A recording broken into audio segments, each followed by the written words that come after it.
музыкант болып колледжге кетсем ше, музыкальный школаны бітіріп вообще музыкаға жақынмын, енді тыңда қызым айналайын шырағым деп па. Жалпына музыка, домбыра, өнер, актерский мастерство, әнші, пәнші дегеннің бәрі бар ғой, жалпы өнер. Оларды ешқашанда бір полноценный заработок табатын мамандық қып қоюға болмайды. Это ужасно большая ошибка. Я тебе расскажу. Искусствода, өнерде мынандай ереже бар. Либо ты первый, либо ты никто, нөл. Все, жоқ. Мысалы, 4 жыл хорда оқисың, допустим, хорда, консерватория, допустим, оқисың, пәленбай жыл артында сімірейіп, ана рядтың артындағының артында бұрышында оң жақта тұрасың, сен кім тыңдайды? 80-100 мың теңге айлыққа. Өнерде айтып тұрмын ғой, либо бірінші боласың, либо жолдарын беріп, парасын беріп, продюсерге ақшаңды беріп, анаған тықпалап, өзіңді бүйтіп шығарып, біреумен жатып, в общем, реально, это правда. Сондай бірдеңке әрекеттер істеп барып, көтеріліп не қылмасаң, басқасында выход жоқ. Біз айттым ғой, сол өнерде либо бірінші боласың сондай жолдарды істеу арқылы, либо сен ешкім болмайсың музыкада. Музыкамен ақша таба алмайсың. Актерлармен еріккеннен бүкіл болмайтын нәрселерді рекламалап жүр дейсіңдер ма? Коланы, құртты, любой білмеймін бір, бауырсақтың майын ба, любой нәрсеге әнші мен әртістер реклама жасайды, потому что им оларда өмір андай ғой, бір аяқ астынан бір бай болып кетеді, бір күшті фильмге түссе, гонорарды алды, а потом уже ақша жоқ. Оған ұсыныс түспей тұрғанда, оған ақша жоқ, понимаешь? И консерваториядағы өнердегі адамдар бір-бірін жаман жеп көреді, бір-бірлерінің қателерін тауып, вот сучка деп бүйтіп аңдып ше, олар гастрольде бір-бірлерімен жатады, ну, ойбай, достар, консерваторияда андай ғой отношения. Допустим, хор. И жаңа режиссер отыр, я, сол хорды басқаратын, ар жақтан қарап, бүйтеді, бәрі өлең айтып жатыр, потом бүйтіп тұрды. Вот это вот, уберите отсюда, дейді да. Сосын бәрі бір-біріне қарайды, кто обо мне қайсыз? Вот это вот посиди, вот красное платье, вот, потом. Анекта 4-5 әйел тұру мүмкін, я красное платье, да бір-біріне қарайды, да, кто я? Вот это вот низкое, вот маленькое, вот эти красное платье, вот, уберите, все, пошло вон, дейді мысалы. Ана сіміреп, жылап кетеді. Ол кете салды, ана хордың орнына бетіп, 5-6 адам жабыла салды. Ана барып бейшара гримеркада туалетте жылап, оған ешкім қарамайды да. Айттым ғой, достар, өнер деген нәрседе либо бірінші бол, жаңағындай жолдарды істеп, пысық жолдарын істеп, либо сен өнерде ешкім емессің, сен сорлысың. Театр әртістері вообще, оларда мүлдем ақша жоқ, вообще ақша оларда мизерный, олар сыртқа әдем болып, ана Шарипова дегенде үйретіп кеткен ғой оларды, мысалы әншілер, енді оперный әншілер, более эстрадный әншілер олар енді өздерін более живой ұстайды да, ән айтып қуып, тойға шығуы мүмкін. Әртіс не істейді? Шарипова апалар оларға бүйтіп үйретіп кеткен. Біз 8 жұлдызбыз ғой. Біз 8 жұлдызбыз. Сөйлемендер, күлмендер, өздерінде былай істеңдер деп үйретіп кеткен. Сол үшін біздің қазақ фильмдегі рөлдерді қарасаң ішің пысып кетеді, қазақша киноларды өтіріктендерші. Вот сондай тема. Вот айтып тұрмын ғой, әншілер концерттен былай той-поймен ақша табу, әртістер не істейді? Олардың өмірлері вообще, вот артист дегендердің өмірлері вообще өте қиын, ақша жоқ, театр әртістерінің айлығын түрі анау. Мысалы опера балетте бір главный рөлде ойнайтын бір әдемі қыз болса, екінші оқып келген әдемі қыз соны у беріп па, аяқ киімін бірдеңке істеп жіберіп, жаңағы әйтеуір бірдеңке істеп, тайды құлатып, бір жерін сындырып, анау кетіп қалған қалайды. Анау кетіп қалса, ол главный рөлді сол ойнайды. Мысалы, диван сол ойнауы мүмкін да, понимаете? Өнерде бір конкретный нәрсе дайындап қойсаң ақша таба алатын фундамент. Не знаю, там образование, бизнес, бір Қытайдан бірдеңе қой, это бизнес, это тебя, бұл сенің наның. Өнерді қосымша табыс қылу керек. Қосымша өнер болса, сол шығару үшін, бір концертке қатысу үшін сен өнермен ақша таба алмайсың, соны түсініңдер. Консерваторияда өнер адамдары бүкіл жаман адам, хитрый оңбағандардың бәрі сол жерде. Нұрғиса Тілендиевтің өзі баяғыда жанында қалай көре алмай ше, ана Махамбет деген оркестр несін шығарды ғой, произведение. Соны өзіміздің қазақтар соған ерегісіп, анау озып бара жатқан көріп іші күйіп ше, басқа біреулер. Соны Россияның өгіз енді СССР ғой, СССРге бүйтіп жеткізіп барған ғой, правительствоға. Білесіз бе, бұл Махамбет деген жалпы не мағына білдіреді? Жаңағы баяғыда орыстардың отырықшы саясатына сіздерге қарсы шығып, көтеріліске рух беретін сондай әуен бұл. Осындай күйлерді ойнау арқылы халықтың сана сезімін оятып, сіздерге қарсы ойып жатыр деп арасына түскен ғой, понимаете, достар? Ойбай, өте сұмдық ол. Роза Бағланова апаларың мысалы қандай әнші болса да, енді сол кісіні алдан өту керек екен кезінде, сол кісіні алдан өтіп, түсініп тұрсың ғой, кәдімгідей банда, главарь, сондай сияқты. Соны рұқсат сұрайды, алдынан өтеді деген темалар бар ояқта. Бәрі лапайып алдынан шыға салмайды. Ақша болу керек. Бірінші көтерілу үшін шоу-бизнесқа жесткий конкретно ақша керек. Әйтпесе сен ты никто, ты нөл. Тебя растаптут. Талантың болса да. Деп, может, жоқ жібересің, достар. Имейте в виду, өнер сыртқа әдемі. Балериналардың бәрі көрмеген азапты көреді. Бүкіл азап соның ішінде. Олар сырт көге деп сахнаға ал бүкіл унижение, қанша страдания, бір-бірін жеп көру, бір-бірімен төбелесу, бәрі ойбай, достар. Надеюсь, вы меня услышали. Достар, мынаны қараңдаршы, мен не деп жатырмын, домбырам не деп жатыр, айналайын әпше. Қараңдаршы, достар. Айтатындай, сен кімсің? Өнерде бірінші бол деп кім айтты? Бастаған әр адам өзінің қалай еще ол кісі бүйтіп жазыпты ше.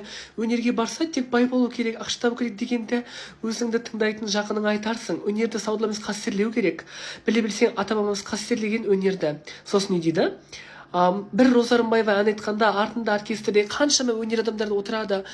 Солар бір енді халыққа ұсыну үшін қаншама еңбекпен тер төгеді. Роза Рымбаеваны бәрі таниды, оны ақшасы көп бай. Артындағы хористер ше, инструменталистер, кім таниды оны? Танисың ба сен? Роза Рымбаеваны арт жағындағы ең хордың артында тұрған адамды? Ол да 4 жыл 5 жылын босқа сондай атақты әнші боламын деп хор болды ғой. 4 жыл 5 жыл. И в итоге кім оны таниды? Роза Рымбаева чисто өзінің талантымен көтеріліп кетті дейсің ба? Халықта жететінді таланттар, которые отбасыға кетіп қалған, семьяға кетіп қалған, өнерге кететіндер, өнердегі үлкен жетістікке жеткендер. Не только ол талант, не только еңбек, жолдарын да біледі, продюсерді ұстай біледі, инструменталисті ұстай біледі, жаңа композиторды ұстай біледі. Мысалы, Игорь Крутой өшіп бара жатыр, Димашты ұстап қалып көтеріліп кеткен жоқ па?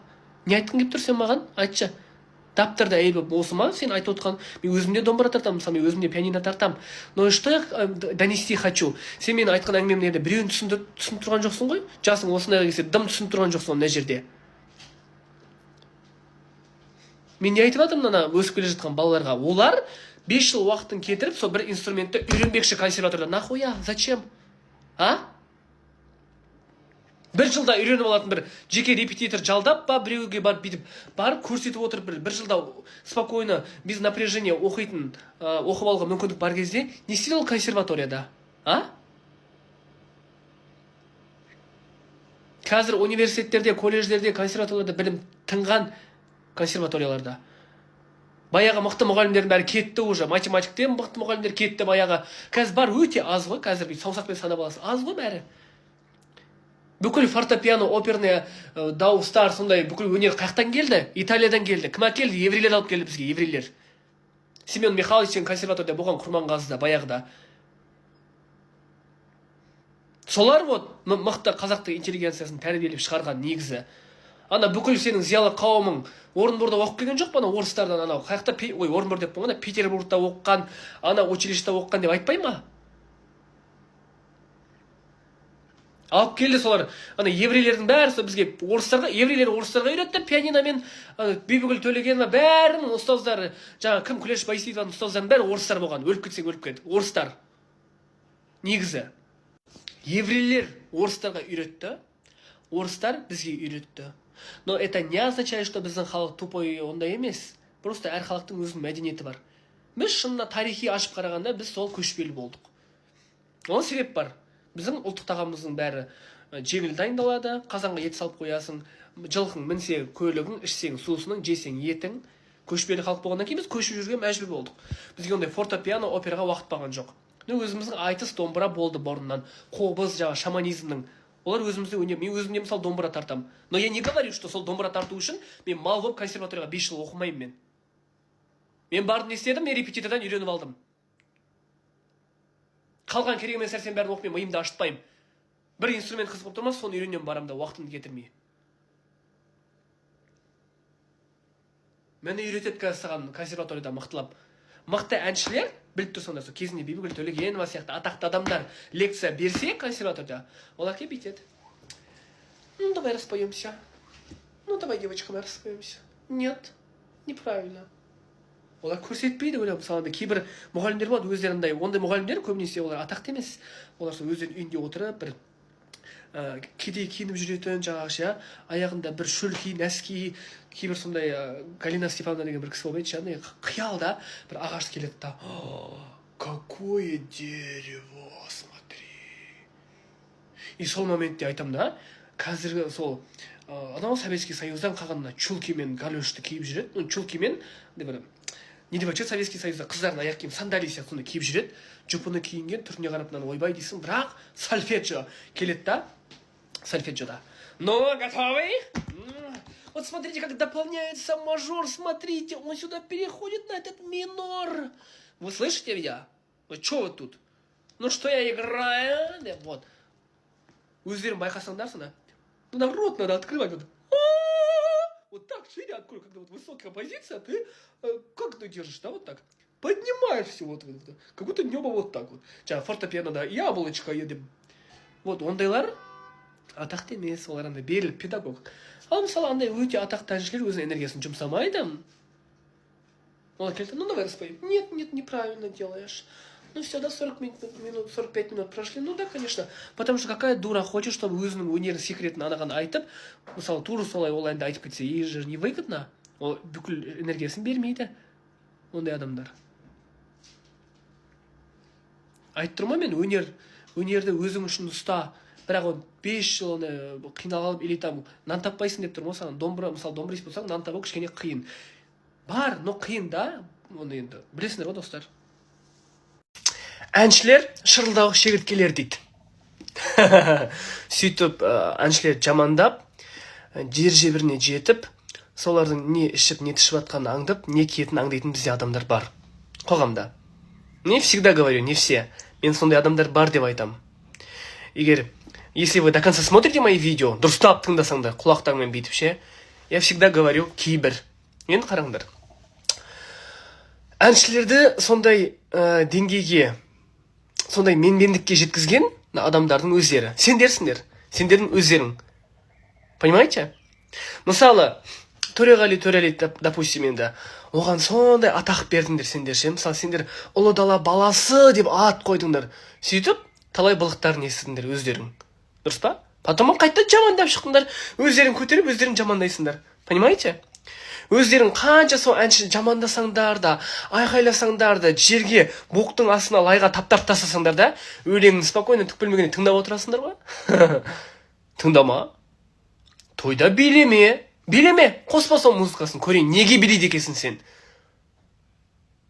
Көрейік, қандай музыкаға билейтініңді. Сендер әншінің өнеріне тамсанбайсыңдар. Сендер сол адамның өзін идол қыласыңдар ғой, өзін. Өтірік емес қой? Бір Қайрат Нұртас біреу кеп қалса, бір той бірдеңкеге, бір концертке.